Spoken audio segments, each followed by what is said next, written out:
नमस्कार, स्वागत आप सभी का। आपके साथ मैं हूं पुनीत। चलिए खबरों में करते हैं शुरुआत। तो इंदौर में प्रवासी भारतीय सम्मेलन की शुरुआत हो गई है। 70 देशों के 3200 प्रतिनिधि इसमें शामिल हो रहे हैं। सीएम शिवराज सिंह चौहान प्रवासी भारतीयों का स्वागत करते नजर आए। वहीं विदेश मंत्री एस जयशंकर और अनुराग ठाकुर ने इंदौर की जमकर तारीफ की। इंदौर में 3 दिनों तक चलने वाले प्रवासी भारतीय सम्मेलन का भव्य संगीतमय आगाज हुआ। युवा प्रवासी दिवस के सत्र का सीएम शिवराज, विदेश मंत्री एस जयशंकर और केंद्रीय मंत्री अनुराग ठाकुर ने आगाज किया। सीएम ने प्रवासी भारतीयों का स्वागत किया, साथ ही कहा कि भारतीयों की क्षमता को पूरा विश्व जानता है। दुनिया के लगभग सभी देशों में, अलग अलग क्षेत्रों में आज भारत का डंका अगर बजाया है तो आपने बजाया, इसलिए मैं आपका स्वागत करता हूं, आपका अभिनंदन करता हूं। जब कोई इनोवेटिव आइडिया आए और आपको लगे कि मध्य प्रदेश में जमीन को उतारना है तो मामा को याद कर लेना, आपका साथ देने में हम कोई कसर नहीं छोड़ेंगे। एक बार फिर आप सबका इस धरती पर हृदय से स्वागत है। वहीं विदेश मंत्री एस जयशंकर ने इंदौर की जमकर तारीफ की, साथ ही प्रवासी भारतीयों को 56 दुकान जाने की अपील की। विदेश मंत्री ने मध्य प्रदेश में निवेश की संभावनाओं का जिक्र किया। I think all of you already know it is the city with the largest heart, the warmest feeling, the greatest hospitality. I have not yet been to Sarafa Bazaar, but I went to 56 Dukan yesterday. And I think I met some of you out there yesterday night. So those of you who haven't been there, I can vouch for it. So please make it a point definitely to go there. केंद्रीय मंत्री अनुराग ठाकुर ने इंदौर की स्वच्छता का जिक्र किया, साथ ही इसके लिए इंदौर वासियों को धन्यवाद दिया। केवल स्वच्छ ही नहीं, सुंदर भी बनाया है और सरकार के साथ लोगों ने भी आगे बढ़कर इसको और सुंदर बनाने का काम किया है। आपके यहाँ इन्फोसिस, टीसीएस के कैंपस हैं, IIT, IIM है, इंडस्ट्री यहाँ पर है, तो मध्य प्रदेश अपने आप में एक आकर्षण इन्वेस्टमेंट के लिए भी है। प्रवासी भारतीय सम्मेलन 3 दिनों तक चलेगा। कल प्रधानमंत्री नरेंद्र मोदी औपचारिक तौर पर कार्यक्रम का शुभारंभ करेंगे, जबकि राष्ट्रपति द्रौपदी मुर्मू 10 जनवरी को शामिल होंगी। प्रवासी भारतीय सम्मेलन के बाद इन्वेस्टर समिट का आयोजन होना है। ऐसे में प्रदेश में निवेश के साथ साथ पर्यटन के विकास की भी उम्मीदें हैं। इधर सीएम शिवराज सिंह चौहान इंदौर की 56 दुकान भी पहुंचे और इस दौरान उनके साथ उनकी पत्नी साधना सिंह मौजूद रहीं। सीएम ने जॉनी हॉट डॉग की दुकान पर हॉट डॉग खाया और खोपरा पेटीज का भी आनंद उठाया।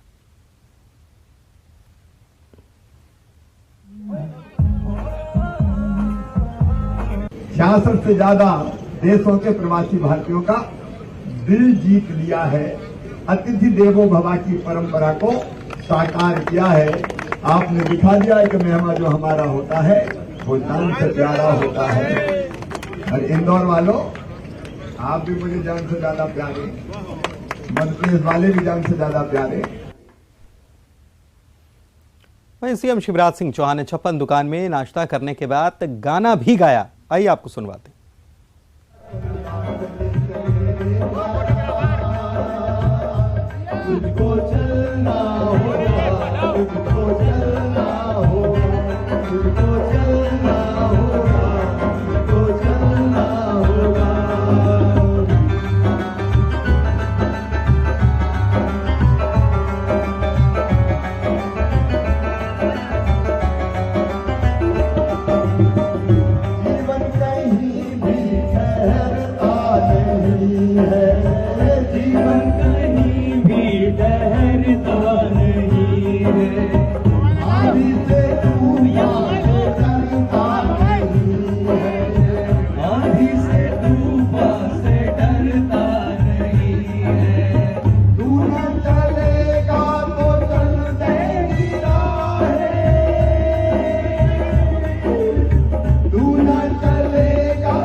तुझको चलना होगा, तुझको चलना होगा, तुझको चलना होगा, तुझको चलना होगा।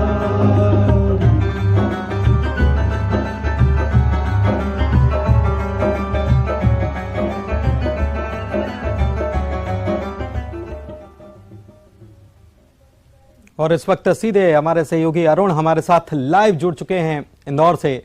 उन्हीं के पास चलते हैं और उनसे बात करते हैं। अरुण, आज प्रवासी भारतीय सम्मेलन जो है उसका पहला दिन, और पहले दिन क्या कुछ रहा, क्योंकि कल का मुख्य आकर्षण प्रधानमंत्री आएंगे और वे शामिल होने वाले हैं। औपचारिक रूप से आगाज उनके हाथों होना है, लेकिन आज का दिन भर का अगर जस्ट देखा जाए तो क्या कुछ रहा है? देखिए, आज प्रवासी भारतीय दिवस का पहला दिन था और आज जो कुछ हुआ उसको हम बाद में बताएंगे, लेकिन सबसे पहले हम आपको अपने मेहमानों के पास ले चलते हैं। जो चिकित्सा शिक्षा मंत्री है विश्वास सारंग 56 दुकान पर पहुंचे हैं। लंदन के डिप्टी मेयर राजेश अग्रवाल यहाँ पर मौजूद हैं। सावन सोनकर, वो भी मंत्री का दर्जा प्राप्त, वो भी यहाँ पर मौजूद हैं। हम इनसे पहले जानते हैं, बताइए आज क्या खास रहा? आज यूथ प्रवासी दिवस था।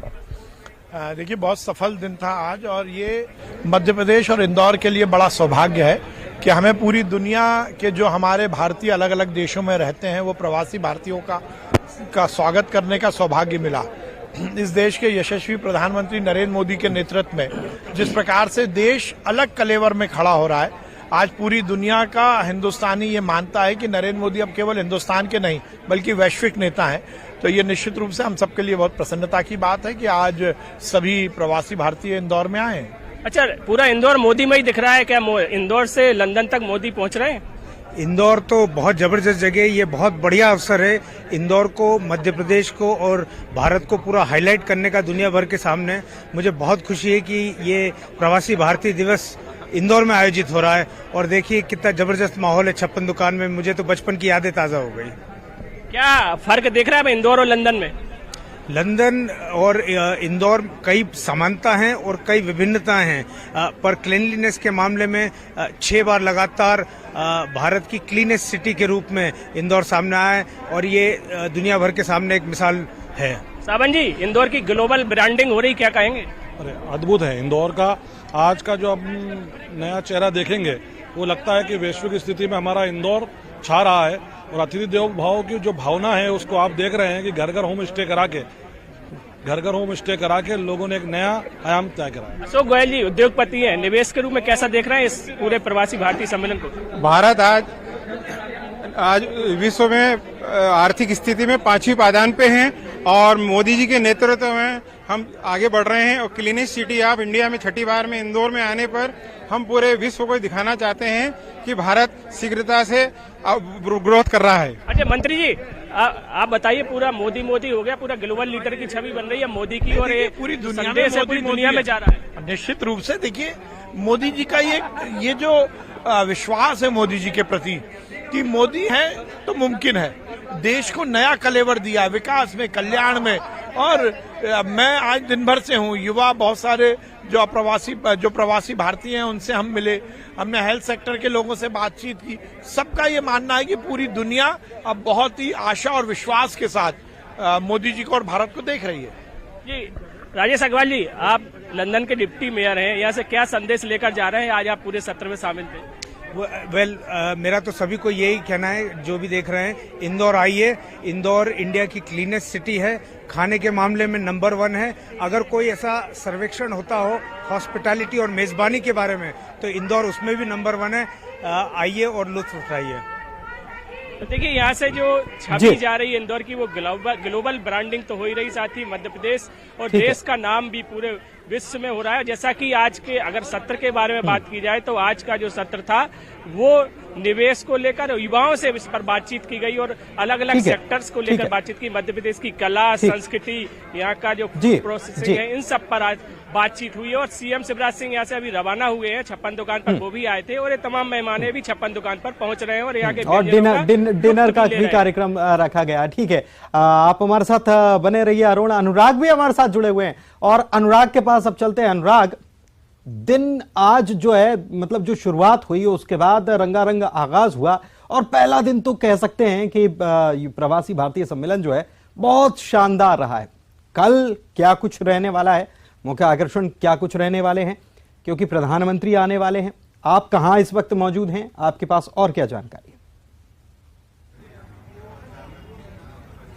बिल्कुल, देखिए प्रवासी सम्मेलन का आयोजन बिलियन कन्वेंशन हॉल में हो रहा है और मैं उसी के बाहर मौजूद हूं। और इस बार प्रवासी भारतीय सम्मेलन का जो थीम रखा गया है वो अमृत काल में भारत के प्रगति के विश्वसनीय भागीदार, यानी कि प्रवासी भारतीय किस तरीके से भागीदार बन सकते हैं मध्य प्रदेश के विकास को लेकर, उसको लेकर यहां पर चर्चा की जा रही है। और पूरे दुनिया भर के 70 देशों के 3000 से ज्यादा डेलीगेट्स यहां पर इस कार्यक्रम में शामिल हुए हैं। कल प्रधानमंत्री 4.5 घंटे तक यहां पर मौजूद रहेंगे और सीधे प्रवासी भारतीयों के साथ चर्चा करेंगे।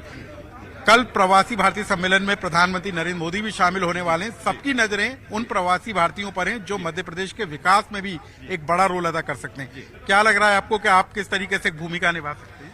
जी, अगर मैं बोल रहा हूँ तो मैं मध्य प्रदेश के एक ऐसे क्षेत्र से आता हूँ जहाँ पर मैं चंबल क्षेत्र से आता हूँ और 28 साल पहले मैं अमेरिका में गया और मैं अकेला नहीं गया, यहाँ से कपल ऑफ 100 इंजीनियर्स, ऐसा कह लीजिए कि मैंने वहाँ सॉफ्टवेयर इंजीनियर्स का गैंग बनाया और बनाने के बाद वहाँ अंग्रेजों को अमेरिका में जॉब दिया। और उसके बाद अब जरूरत इस चीज़ की है कि हमारी जो सिलिकॉन वैली हम वहाँ से अमेरिका से बेंगलोर और हैदराबाद तक लेके आए। अब इसकी जरूरत है कि ये इंदौर, भोपाल और ये चंबल तक ले जाएं। तो ये मोदी जी ने जो शुरुआत किया है पूरे विश्व के जितने एनआरआई जोड़ के, तो आप मान के चलिए कि ऐसा ना कि एक ऐसी सुखद शुरुआत है कि जो आगे बिल्कुल भारत जो है ना विश्व गुरु बनेगा। बिल्कुल, मध्य प्रदेश की लिहाज से बात करें तो आज हमने देखा दिन भर सेशन यहाँ पर चले, कई सत्र हुए, उसमें बताया गया कि मध्य प्रदेश कैसे ड्राइविंग सीट पर बैठा हुआ है और कैसे प्रदेश को आगे ले जा रहा है। तो क्या लगता है कि आप लोग किस तरीके से इसमें भूमिका निभा सकते हैं, कहाँ देख रहे हैं? मैं अमेरिकन हूँ और दूसरी बात तो ये जो मैंने देखा कार्यक्रम तो मेरे को बहुत अच्छा लगा और इसमें मुझे प्रोग्रेस की ही उम्मीद है।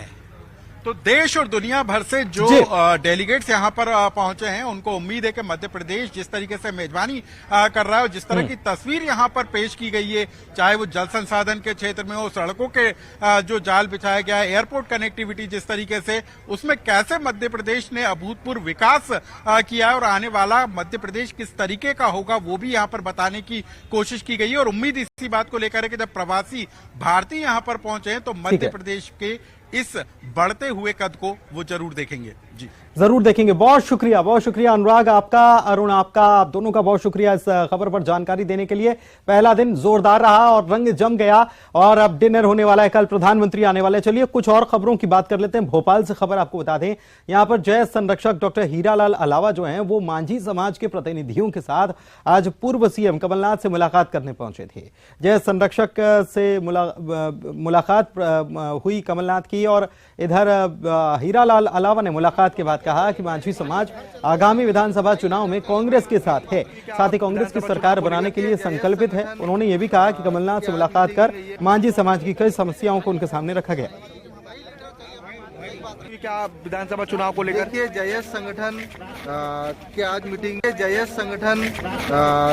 मीटिंग ये जयस से जुड़े हुए मांझी समाज प्रदेश स्तरीय लीडर थे और इनकी जो मांग थी वो कमलनाथ जी के सामने रखी है और ये प्रदेश के लगभग सभी जिलों के पदाधिकारी थे और 2023 में ये दृढ़ संकल्पित है कि मध्य प्रदेश में कमलनाथ जी के नेतृत्व में सरकार बनाएंगे और इनके साथ जो 2003 से लेकर 2018 तक भारतीय जनता पार्टी ने जो धोखा किया है उनका हिसाब किताब। जयस का साथ भी कांग्रेस को ही रहेगा इस बार भी। देखिए जयस अभी अपनी बात रख रहा है, जयस ने तो अपनी स्वतंत्र रूप से तैयारी कर रखी है, लेकिन हमारी जो जयस संगठन के साथ जो मांझी समाज जुड़ा हो उनकी मांग थी, उनकी मांगों को लेकर कमलनाथ जी से चर्चा की।